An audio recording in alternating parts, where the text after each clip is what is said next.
Hello, everybody. My name is Ian Dooley. I am a Communications 135 student along with the rest of you. And today we're going to talk all about me. Sounds good. I hope you're as excited as I am about this. So let's get rolling here. Real quick disclaimer, the headset. Sorry if it's distracting. I am not navigating air traffic at the moment. My son is a gamer and my microphone's broken on my computer. So it kind of works out for both of us. He's asleep and I am using them. He'll be lucky if he gets them back. So let's start. Let's get rolling here. First thing we want to talk about, my childhood. I have two stepbrothers and a half sister. Grew up in kind of a lesser Brady Bunch family, but had a lot of fun. Was very close to my brothers and my sister. Later in our years, in our teenage years and things, we got real close. It was rough starting out, though. I mean, in any situation where you have different parents, different expectations, different rules, different regulations, all that fun stuff. It was difficult. Took us years to kind of get past that. Once we did, though, we became really good friends, really close.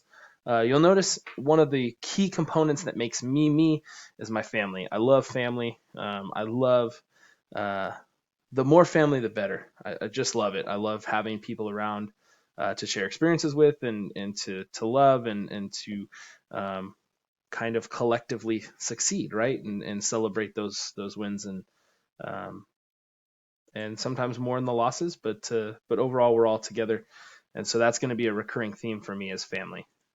The wonderful child here with the bowl cut, that is me, and then there's me, and spoiler alert, there's me again. Self view. So first and foremost, self view is crucial. It's paramount to growth and development from a young age. Mine has never been super good.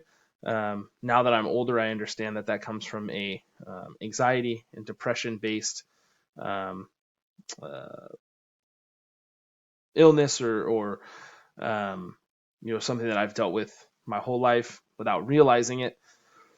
Excuse me. And so that's kind of contributed to a negative self view for most of my life. Up until recently, I've really started to address it and to try and um, mitigate some of those feelings. But again, that kind of helped shape me when I was younger. A lot of it had to do with some of my weight. Some of it was personality based, but it's kind of self defeating, and it has been for years. So one of the mechanisms that I got was to be goofy and to be funny and to really kind of be the life of the party. You hear about a lot of comedians and a lot of people that do that as a coping mechanism. That is definitely the same with me. I became the funniest guy in the room so that it would kind of take away from any deficiencies that I might have. While deep down, I know that those deficiencies still exist. And now that I'm older and I'm starting to work through some of these and get some help in some of these areas, I understand that everybody has these, right? They're throughout the human race. But it led to a really cool thing for me. Now that I'm older, is the goofy and fun-loving side of me has not left, and it's less of a coping mechanism, and it's more of just who I am. And so I really embrace it and enjoy it. Um, Two things: my family and my greatest pain. They kind of go hand in hand, much like uh, you had in your video. Professor is, they're not my greatest pain, but it was my greatest pain. There's my father, and there's my mother.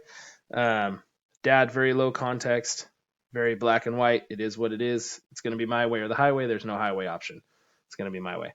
Mom, on the other hand, very high context, very not what you say, but how you say it, what extenuating circumstances go into it, and then the respect in which you say those types of things really is important to her, very paramount for her. Knowing that my dad was in the military for plus years, so that kind of leads to that low context mindset. But it did not work out with them, hence my greatest pain, one of them, but really kind of a defining factor for the rest of my life is living in that environment where both parents are so contentious against each other, even in divorce. So definitely a rough patch in my childhood, but I had these wonderful people to surround myself with and to help pull me up through that, through some of those rough times. So again, these are my brothers. We've got Jason, Justin, Caitlin, that's my sister, and then my grandparents, Lois and Tom. I have other grandparents as well. I don't have pictures of them, unfortunately, on my computer. But the family is extensive, and a lot of love, a lot of collective success. Another cool thing is, much like other cultures, our family believes in staying in the home, living together. Um, I did for many years. In fact, I still live with my mother and grandparents, helping them, and I will help them until they pass, and then I will move out and probably take my mother along with me, um, to help her through the next phase of her life. So, very much a collectivistic family, and we believe in that from birth till the end. We're gonna stick together, and there's kind of that expectation that nobody's going into a home, right? We're gonna stay together. Fast forward, that was my childhood. This is my wedding, to my wonderful wife Jessica, and then our two children down here on the right. That is the Safari Park, Wild Animal Park to me, but Safari Park now. Is Josiah, my 8-year-old, and Olivia, my 3-year-old, and then Jessica there as well. The cool thing about Jessica and I is we actually met while at work at Fry's Electronics, and we were best friends for years. Had other love interests at the time, other people we were involved with, and then we ended up getting together. Much like these two people up here, Jim and Pam from the wonderful Office. That's a show that we both love together, and we kind of share similarities to their story. So that's a cool thing.